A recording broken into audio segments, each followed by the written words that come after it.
नमस्कार बच्चों, स्वागत है आप सभी का हिंदी पाठशाला में। आज हम समास का तीसरा वीडियो पढ़ रहे हैं। पहले दो वीडियोस के अंदर हम समास का स्वरूप, उसके भेद प्रभेद ये देख चुके हैं। दूसरे वीडियो में हमने अव्ययी भाव को समझा था, जिसमें हमने ये समझा था कि अव्ययी भाव में पहला पद पूर्व पद प्रधान होता है, जिसमें पूर्व पद अव्यय होता है। उस पद के आधार पर समस्त पद भी अव्यय बन जाता है, यानी कि समस्त पद पूर्व पद के अनुसार काम करता है। ठीक है ना, इतना संक्षेप हमने देख लिया था। देखिए, समास जितने भी हैं, आप जब गौर से उनको देखेंगे तो उनके शब्दों में ही उनके अर्थ निहित हैं। अव्ययी भाव, अव्यय मतलब नो चेंज, कहीं भी किसी भी कंडीशन में नहीं बदलने वाला, और ऐसे अव्यय के भाव को रखने वाला अव्ययी भाव समास। वो भी कैसा हो जाता है? अव्यय हो जाता है, नहीं बदलाव होता उसके अंदर भी कहीं भी। तो ये समास अपने अंदर अपने अर्थ को छिपाए हुए हैं। देखिए, आज हम पढ़ने वाले हैं तत्पुरुष समास। जो दो वीडियोस हमने बनाए हैं उसके लिंक आपको डिस्क्रिप्शन में मिल जाएंगे और आई बटन में भी आपको उनके लिंक मिल जाएंगे, आप वहां से उनको देख सकते हैं। तो आपको तत्पुरुष समास पढ़ने में ज्यादा आसानी होगी, क्योंकि कुछ बातें जो हैं वो बार बार रिपीट नहीं करेंगे, इसलिए। देखिए, तत्पुरुष समास की तरफ आते हैं। तत्पुरुष समास उत्तर पद प्रधान होता है। इसमें हम पहले पढ़ चुके हैं। जब हमने समास के भेद पहले पढ़े थे तो हमने उन्हें चार भागों में बांटा था। क्या थे चार भाग? पहला जिसमें पूर्व पद प्रधान होता है, दूसरा जिसमें उत्तर पद प्रधान होता है, तीसरा जिसमें दोनों पद प्रधान होते हैं, और चौथा जिसमें दोनों ही पद प्रधान नहीं होते, कोई और पद प्रधान होता है। तो हमने पहला देख लिया था अव्ययी भाव, पूर्व पद प्रधान वाला। अब देख रहे हैं तत्पुरुष समास, उत्तर पद प्रधान वाला। ठीक है ना। देखिए, मैंने कहा शब्द में ही अर्थ है। तत्पुरुष, तत् मतलब वह, और पुरुष मतलब कोई व्यक्ति या वस्तु, यानी कि आप अपनी आसान भाषा में कहें तो विषय, ऑब्जेक्ट, है ना। अब वह कौन है? व्यक्ति है या वस्तु है? जो भी है उसकी पहचान मुख्य है ना। उसकी पहचान किए बिना आपको रिजल्ट नहीं मिलने वाला। उदाहरण के तौर पे, बहुत छोटा सा उदाहरण मैं यहाँ पे आपको दिखाता हूँ। यही प्रधान होता है, जो है ना व्यक्ति और वस्तु, वही प्रधान होता है। छोटा सा एग्जाम्पल नीचे से शुरू करते हैं। ग्रामगत एक उदाहरण आता है तत्पुरुष समास का। गांव को गया हुआ, द्वितीय तत्पुरुष। अभी हम पढ़ेंगे आगे द्वितीय तत्पुरुष क्या होता है। गांव को गया हुआ, पूर्व पद क्या है? ग्राम, ठीक है। उत्तर पद क्या है? गत। तत्पुरुष समास है। तत्पुरुष समास में कहते हैं उत्तर पद प्रधान होता है, यानी कि ये जो गत शब्द है ये प्रधान है। तो बोलिए, दो प्रश्न बनाते हैं। ग्रामगत, गांव को गया हुआ, कहां गया? बोलिए, कहां गया? गांव को गया, है ना। कौन गया? नहीं पता। तो हमें पता क्या करना है? कौन गया पता करना है। कहां गया तो हमें पता ही है, बता रहे हैं कहां गया है, पूर्व पद में, है ना। तो मुख्य क्या है? राजा के दरबार में दूत को भेजना है और दूत चला गया। बोले, कौन सा दूत गया ये तो बताओ, हैं? कोई नौसिखिया तो नहीं चला गया, क्योंकि सिखाए पूत दरबार नहीं जाते, है ना। तो बोले दूत गया, ढंग वाला गया कि बेकार सा चला गया। तो कौन गया, मुद्दा इस बात का है, इसलिए उत्तर पद प्रधान होता है ना। ऐसे ही दूसरा एग्जाम्पल देखिए, गंगा जल, और हमने वाक्य बनाया गंगा जल लाओ। तो बताइए, पूर्व पद गंगा, उत्तर पद जल, और लाओ क्या है? क्रिया है। अब बोलो आप क्या लेके आओगे साहब? हमने बोला गंगा जल लाओ, क्या लेके आओगे? गंगा तो कोई नहीं उठा के लाने वाला, जल ही लेके आएंगे ना सब लोग, हैं। भागीरथ तो क्योंकि यहाँ पे कोई नहीं है कि शिव जी के माध्यम से गंगा निकाल के ले आए। तो यहाँ पे गंगा जो पूर्व पद है ये उतना मुख्य नहीं है। क्यों? क्योंकि हम जो कुछ भी लाने वाले हैं वो क्या लाने वाले हैं? जल लाने वाले हैं। क्या लाया जाएगा? गंगा या जल? जल लाया जाएगा, सीधी सी बात है। तो जल लाया जाएगा तो मुख्य जल है। अब वो गंगा का है या किसी और का, उससे हमें कोई लेना देना नहीं है। हम कह देते यमुना जल, तो भी जल ही आता, तो जल मुख्य है ना। लाना आना तो जल है, काम तो जल से होना है। अब वो गंगा का हो चाहे यमुना का, उससे क्या फर्क पड़ता है? ठीक है ना। इसलिए तत्पुरुष समास में क्या मुख्य होता है?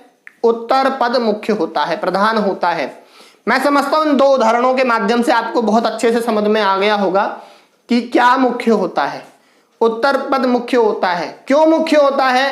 क्योंकि उसके जानकारी के बिना हमारा विषय अधूरा है ना। गंगा जल, हम जल को मुख्य नहीं रखेंगे तो पता नहीं फिर क्या आने वाला है, क्योंकि गंगा तो आ नहीं सकती है ना, इसलिए उत्तर पद प्रधान होता है।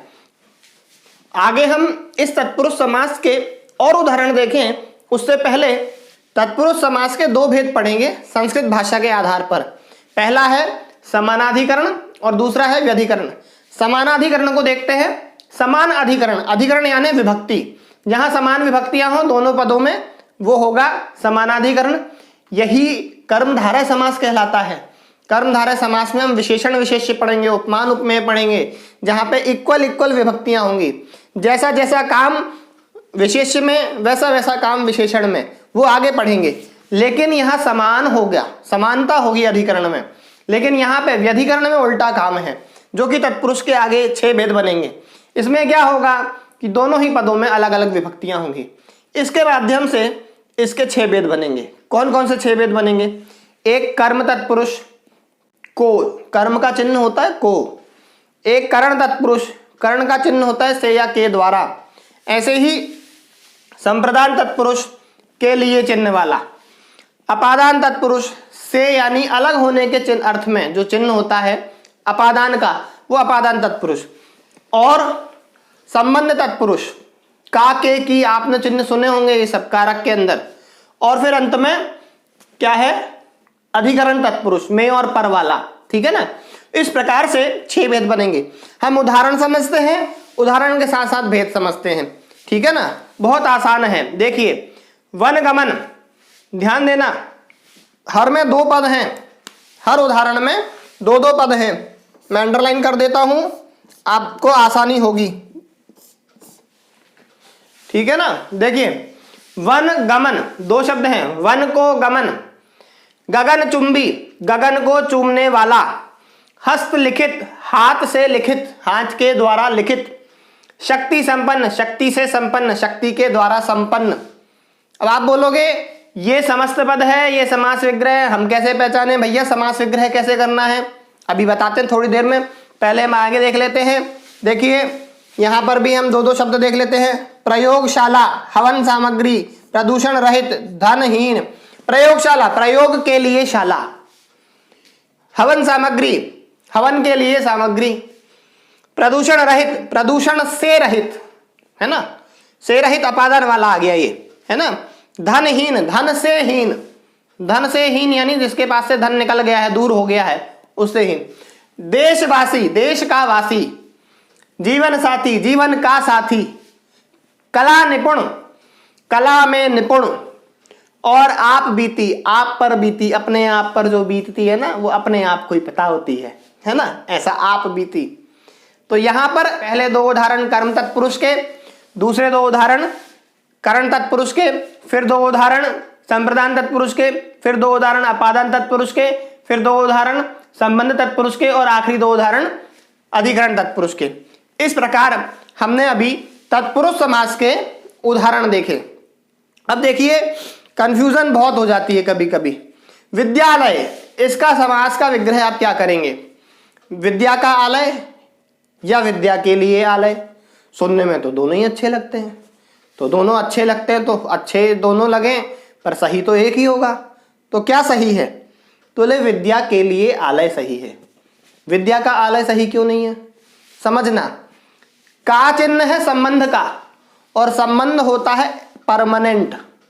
पिता का पुत्र से संबंध आजीवन रहने वाला होता है। भले ही वो संपत्ति से बेदखल कर दे, अखबार में निकाल दे, आज से हमारा इससे कोई लेन देन नहीं है, कोई हम नहीं जानते कौन है ये, लेकिन रहेगा फिर भी वो उसका बेटा ही है ना। ऐसे ही संबंध जो होता है वो एक बार यदि जुड़ गया तो फिर परमानेंट रहता है। लेकिन प्रयोजन जो होता है वो टेम्परेरी होता है। प्रयोजन पूरा हुआ, काम खत्म, बात खत्म, है ना। आज जिस जगह पर विद्यालय चल रहा है तो उसे विद्यालय कहा जा रहा है, क्योंकि वह आलय यानी स्थान विद्या के लिए दिया गया है। कल विद्यालय बंद हो जाएगा, कारखाना खुल जाएगा तो कारखानालय हो जाएगा, है ना, कारखाने के लिए आलय हो जाएगा। तो प्रयोजन टेम्परेरी और संबंध परमानेंट, ये 2 बातें याद रखना, तो ऐसी चीजों में कंफ्यूजन कम होगी। अब इनका जब समास विग्रह करेंगे तो कैसे करेंगे? बहुत आसान है, ज्यादा कठिन नहीं है। आपको जब भी कोई शब्द मिले तो आपको ये तो पता चल ही जाएगा कि इनके बीच में कुछ ना कुछ लगाएंगे तब जाके बात बननी है ना। कोई विभक्ति चिन्ह लगेगा तब जाके बात बनेगी, इतनी बात तो क्लियर है। तो कैसे लगाना विभक्ति चिन्ह? गमन शब्द है और वन शब्द है ना। तो आप पूछिए कि वन को गमन, ठीक बात है, वन को गमन होता है। वन से गमन होता कि नहीं होता?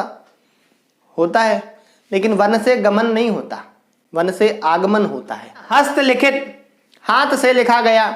अब हाथ के द्वारा ही लिखा जाता है ना, हाथ में तो नहीं लिखा जाता। ऐसा समास विग्रह कैसे करना है?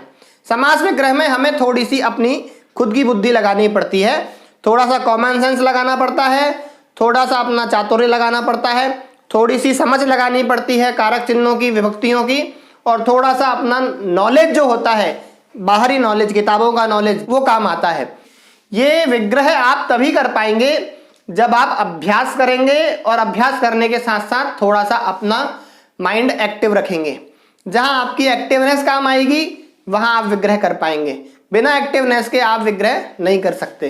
कंफ्यूजन बहुत हो जाती है फिर, क्योंकि है ना, इसलिए। चलिए, इतनी बात क्लियर हो गई। तो हमारा तत्पुरुष समास यहां पे क्लियर हो जाता है। तत्पुरुष समास के बाद हम कल पढ़ेंगे कर्मधारय समास और द्विगु समास, उसके बाद आगे द्वंद्व और बहुव्रीहि। ठीक है, अभी के लिए इतना ही। नमस्कार, जय हिंद, जय भारत।